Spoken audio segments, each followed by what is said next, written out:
Well, actually, that's a good transition. So I think, as a manager, you're helping DJs and artists book shows. Like, have what is like an approach? Because at the beginning, most artists lead with something like, "Hey, here's my song. I recorded it here. It's really good.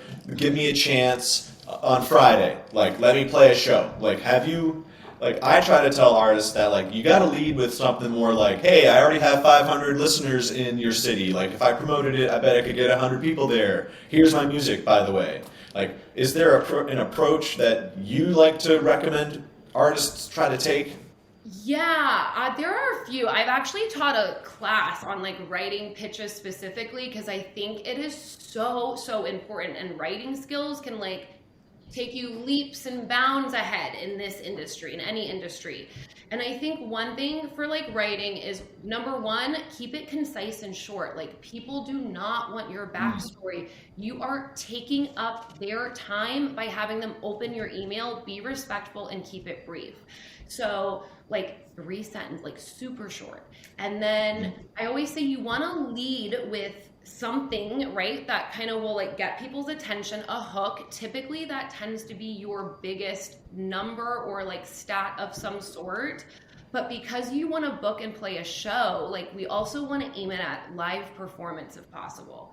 So if you've played in that area, if you have, again, like you said, significant numbers on songs, like pick one of those, put your hook in, right? That's your hook, your sales, and then like would love to find out what your openings are. Here's my contact information, and include your music, like you said, at the bottom. Your music's added bonus. Like if they get Yes. there, if they get there, let them open your music. Yep. Well, and I think a thing about a venue, and like, unfortunately for musicians, it's not just, "Oh yeah, if you're super talented, they'll definitely give you a chance." Yeah. Um, they are running a business, and a venue in particular would rather have, if an artist came out there and played a dial tone into the microphone, but they sold every ticket and the people there bought a bunch of drinks and food, that does the venue owner really care if they thought the performance was good? Yeah. They Now, don't say vice versa, they don't care. Now, you could be the most talented piano player since Beethoven, but if you sell 7 tickets at the show, the venue might be like, "Wow, you're really talented, but hey, I can't book you again because I didn't make any money." And it's unfortunate, but I think, like you have said here today, like you've got to approach it as a business, and like this isn't America's Got Talent, right? So like care. your talent isn't necessarily what a radio station or somebody with a big YouTube channel or a venue. Your talent isn't in and of itself what they're interested in. So, like, showing something that you can bring to the table other than talent to a venue owner. "Hey, I'll promote this for a month. I bet I can get 200 people to buy tickets. Here's examples of shows that I've already pulled off."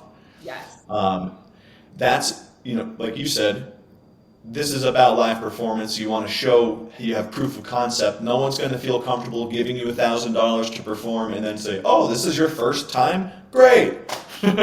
Like, Yeah, and also to know how to scale your venues. And that's something I've learned booking. Like the first like venue I booked was a really great one and we were opening, but it was also like I had no idea like what 100 people look like. You know what I mean? In a room, what a 600 room looks like. So when they're like, how many tickets can you sell? I was like, 50. 50, that's yeah, huge. Like I was like scraping everyone I knew to get 30. It is hard to get yeah. people in the door. So when artists like give numbers, like I can get this many people in the door, your numbers better be spot on for that because if not, you false advertised yourself. And then you lose that. There's that transparency gone. They're not going to book you again. You didn't make a money. Um, Yeah. but like you said, The venue is a business. They want to make money. They're hiring you as a performer to bring people in the door to make more money. So you have to show them how you're going to help with that. And that's really where your branding, right? That's where an artist has to be known. People have to know who you are to come to your show. And people have to have like a little bit of name recognition to be like, oh, I think I've heard of them. I don't know where have I seen them? I don't know, but I've heard the name. I'm curious. Let me go check it out.